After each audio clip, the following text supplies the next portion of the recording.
teman-teman semua. Nama saya Kak Wanis.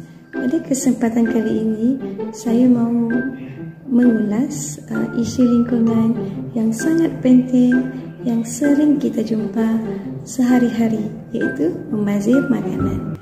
Di seluruh dunia, sekitar 1,6 miliar ton makanan yang terbuang per tahun.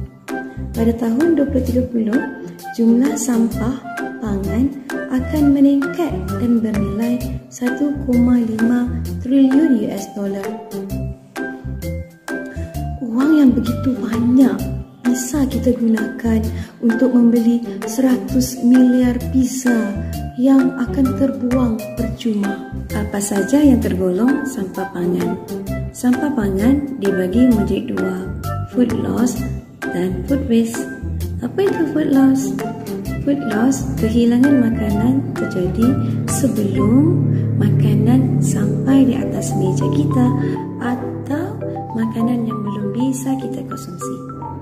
Misalnya, ibu kamu membeli makanan seperti sayuran tetapi tidak dimasak sehingga membusuk di tempat penyimpanan ataupun kulkas. Food loss biasanya ditemukan di tempat-tempat seperti supermarket, restoran atau kantin, dapur di rumah, kebun, tempat produksi dan distribusi makanan lainnya. Food waste, sampah makanan, ialah makanan yang layak dikonsumsi tapi terbuang begitu saja dan akhirnya menumpuk di TPR.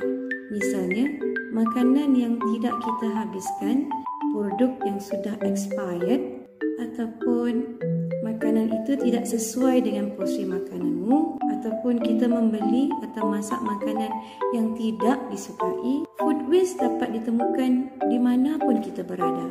Teman-teman pernah enggak melakukan food loss atau food waste? Kira-kira gimana ya cara mengatasinya? Sebelum itu, yuk kita simak masalah di sini di berbagai belahan dunia.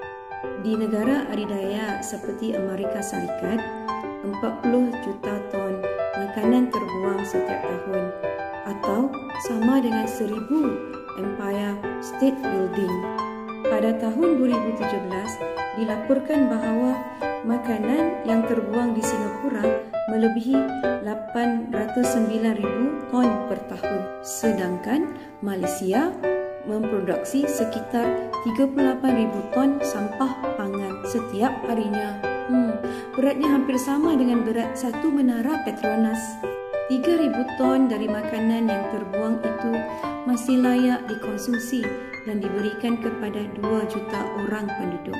Teman-teman bisa bayangkan, kalau tidak ada membazir makanan, pasti tidak ada orang kelaparan ya. Bagaimana dengan negara Indonesia? Indonesia menduduki peringkat kedua negara produser sampah pangan terbanyak di dunia, satu peringkat di bawah Uni Arab Saudi. Dapat dibayangkan, satu orang penduduk Indonesia menghasilkan sekitar 300 kg sampah makanan per tahun. Jakarta sebagai ibu kota negara mengangkut sampah pangan sekitar 3,640 ton setiap hari atau sama dengan berat 600 ekor gajah Afrika. Dan di kota Surabaya, jenis sampah pangan mencapai 905 ton setiap harinya atau dapat dibayangkan sebesar 5 buah pesawat Boeing 747. Negara Indonesia adalah negara dengan populasi terbesar keempat di dunia. Dengan wilayah negara yang luas, Indonesia mempunyai jumlah penduduk yang sangat banyak, lebih dari 260 juta jiwa. Berdasarkan International Food Policy Research Institute, pada tahun 2016 sampai 2018 terdapat 22 juta penduduk Indonesia mengalami kelaparan. Beberapa di antaranya menderita malnutrisi alias penyakit kurang gizi. Menariknya, jika makanan yang terbuang dikumpulkan, 11% dari total populasi Indonesia sekitar 27 juta jiwa dapat diberi makanan setiap harinya.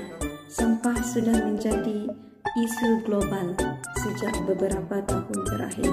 Sampah pangan tergolong sampah organik dan seharusnya tidak boleh dicampur dengan sampah non-organik, sampah yang tidak bisa membusuk. Penumpukan kedua jenis sampah di tempat pembuangan akhir yang miskin oksigen dapat membentuk lipasan cairan beracun licin. Cairan licin memicu eutrofikasi pada perairan yang menyebabkan kadar oksigen di dalam air berkurang sehingga menciptakan kehidupan berbahaya bagi ikan-ikan di sungai dan danau. Proses pembusukan sampah organik yang bercampur sampah non-organik akan melepaskan gas metana yang 25 kali lebih berbahaya daripada karbon dioksida. Peningkatan emisi gas rumah kaca mengakibatkan pemanasan global. Bumi kita semakin panas dan terjadilah perubahan iklim. Semua ini bisa memperbesar kemungkinan kepunahan spesies flora dan fauna. Di Indonesia, perubahan iklim kerana efek gas rumah kaca mengakibatkan terjadinya bencana alam sekitar, kekeringan, banjir, tanah longsor, bahkan berkurangnya air bersih di daerah-daerah tertentu. Efek gas kaca juga memperburuk kualitas dan nutrisi pada tumbuhan. Banyak vitamin yang penting untuk tubuh kita berkurang kerana sayur-sayuran yang sering terkena asap kenderaan. Wah, seram ya. Ternyata sepiring nasi yang terbuang bisa merusak bumi dan seluruh isinya. Lalu, bagaimana caranya kita bisa menolong bumi kita agar kondisinya tidak semakin parah? Pertama, perhatikan makananmu. Ayo, belajar untuk ambil makanan secukupnya, sesuai porsi dan kebutuhan gizi. Hindari menyisakan makanan ya. Jika sudah terlanjur, simpan sisa makanan di dalam kulkas untuk dimakan lagi lain waktu. Hal yang sama juga bisa dilakukan ketika makan di restoran. Kita bisa bungkus makanan untuk dibawa pulang. Kedua, belilah makanan lokal. Semakin jauh lokasi bahan makanan berasal, semakin besar energi bahan bakar dan emisi karbon yang dihasilkan. Misalnya, import bawang bombay memerlukan bahan bakar besar kerana menggunakan kapal-kapal dari negara China untuk sampai ke Indonesia. Lalu, sebelum masuk ke supermarket atau pasar, kualitas bawang bombay yang tidak layak akan dibuang. Jadi food loss deh. Ketiga, simpanlah makanan dengan tepat.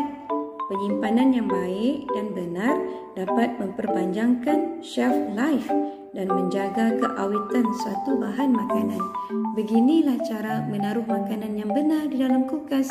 Simpan daging mentah di wadah tertutup dan letakkan di rak paling bawah.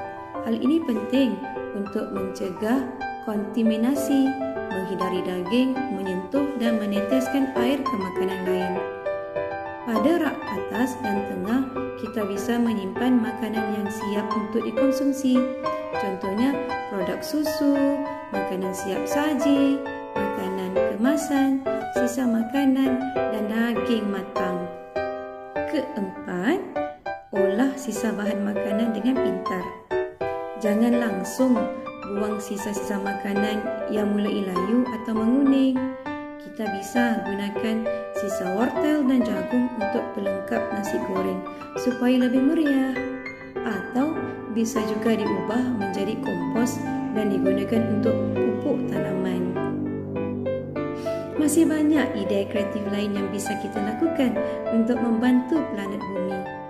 Yang terpenting adalah inisiatif masing-masing dari kita untuk menjaga kelestarian lingkungan ini. Naik becak pakai baju panjang, pulangnya bawa daun pandan. Jangan suka membuang-buang. Ayo bijak mengolah makanan. Bunga mawar, bunga melati, semerbak wanginya di pagi hari.